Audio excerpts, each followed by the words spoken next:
This is the fourth and final episode in the Client Experience series.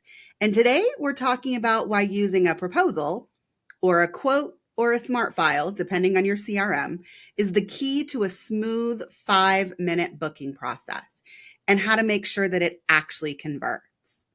Because let's be real, if booking you feels like a scavenger hunt, potential clients are going to ghost instead of sign. But a well-structured proposal, that's what takes a lead from just browsing to officially booked in minutes. And yes, I'm not kidding. This process should take 5 minutes. Okay, so first let's talk about why you need a 5-minute booking process. Every single CRM, no matter if you are using my two favorites, Dubsado or HoneyBook, or Studio Ninja or Tave or Sprout Studio, or some of the other CRMs that I don't talk about very often for good reason, all of them have some version of a proposal or a quote that display your offers and services so that your clients can either choose the services or you have clearly laid them out for them. It connects a contract and an invoice so that you have one-click signing and payment. No more chasing people down to sign the contract and then pay your invoice. They can trigger the onboarding process because no one wants to watch their phone like a hawk in order to see if someone books so that then you can manually trigger a booking confirmation email and whatever comes next in your onboarding process. And then my absolute favorite thing of like quotes and proposals in general is that you can set an expiration date. I personally expire my proposals after only 72 hours. I never want to take the risk that I get overbooked or double booked, but I do want to make sure that you guys have an expiration date because it does create urgency, which gives people a deadline in order to say yes and book your services.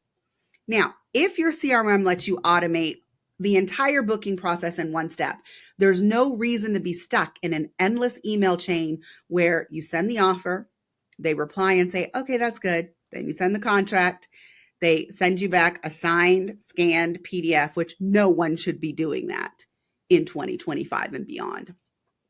Or if you're waiting to get that ding after you've sent the invoice. Now, all of the CRMs do that. But what I want to talk about for the remainder of this podcast episode is how Dubsado and HoneyBook are different, and they take your booking proposal to the next level.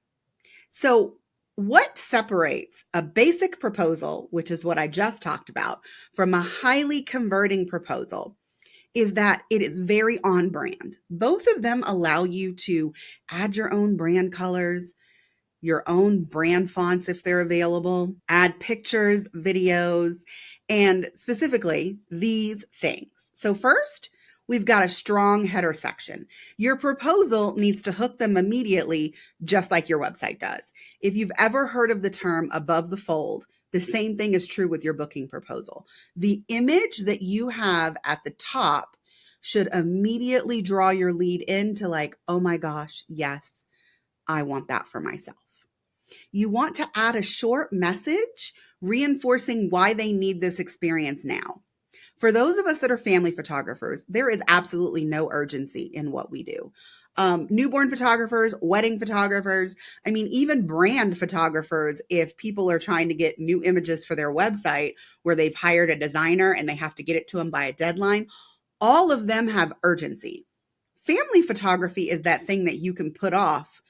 Oh, well, I'll do it next month. Oh, we'll do it next year. Oh, and then all of a sudden it's been 2 to 3 years and they don't have any professional family photos. And again, this needs to create some urgency because clients tend to procrastinate on when they book their family photography when they don't do it for other genres. Okay, the second section that your proposal should have is an about you section. Yes, they may have already talked to you on the phone. Yes, you may have an about you section on your website, but you still want to remind them of who you are when you send the proposal. You still want to remind them of your approach and why your sessions are unique. And then you want to highlight how your service is designed to be easy, stress-free, and tailored to their needs. Now, stress-free is my thing. Like I have all over my website, all over my proposal, how stress-free I make family photos because for family photos, that is like the number one thing. Moms stress out about how their partners are going to react, how their kids are going to act. And so I just want to assure them that I can handle anything that they throw my way. Okay, the third section that you can put on one of these highly converting proposals is your process. You simply want to lay it out like a timeline. What is going to happen from this booking process until delivery? You can tell them how you're going to prepare them, what's going to happen on the day of the session, what the timeline looks like to get their final photos. All of these things can be laid out in a process section. And again, even if you have it on your website, it's good to remind them of this on your proposal. Now, if you have, 1,500 words on your website about your process, you don't need that in your proposal, but you should give them the highlights and a little bit of information so that they can remember what your process is before they sign on the dotted line. And last but not least is frequently asked questions. Now, frequently asked questions can remind people of really important things like how you reschedule for weather if you are an outside photographer or if someone happens to be sick. It can give them additional information on how you choose the location, what is included, do you opt for styling tips? All of these kinds of things can be addressed in your frequently asked questions. But you also want to make sure that you are addressing whatever the biggest objections are that your clients have during the process. And if you don't know what they are, I highly recommend that you interview a few of your clients to ask them about the process of hiring you, looking for you, and how they felt throughout the process. If they felt like something was missing, you can probably write an FAQ to address it for future clients. Now, when it comes to the offer, which I already mentioned, all of the CRMs give you the opportunity to include your packages, your services, your offers inside of the proposal or the quote. But I want to make absolutely sure that you are keeping this simple. Do not give them a Cheesecake Factory menu of all of your options. If you offer 7 different kinds of sessions, you should not have 7 different kinds of sessions on your proposal.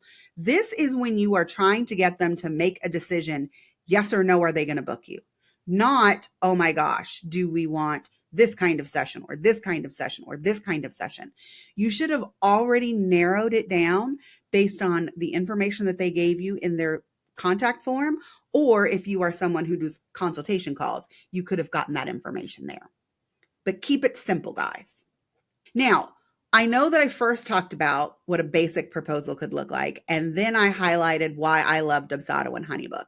But the truth is, even if you're not using Dubsado and HoneyBook, you should still have those things that I just mentioned inside of your inquiry and booking process. You just can't put them in the proposal because other CRMs don't allow you to do that. So make sure that you are using your website and your emails in order to pre-sell the experience. Make sure that your clients know your process before you send them the proposal if you can't include your process in the proposal.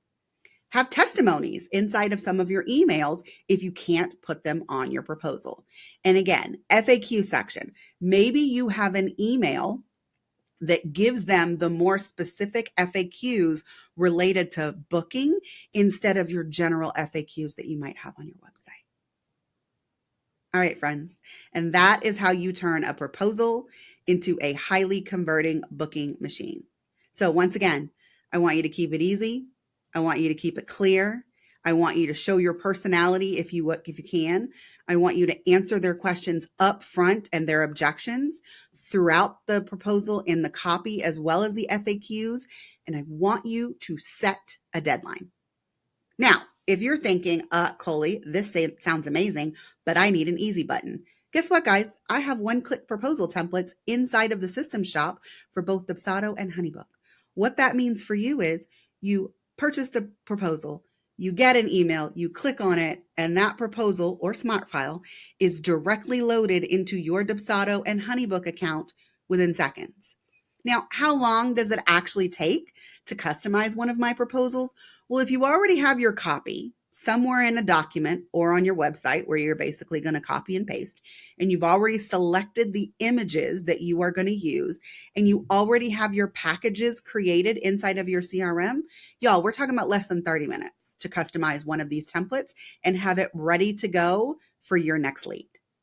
Okay, so I hope that this episode has helped you get motivated to create your own 5-minute booking process.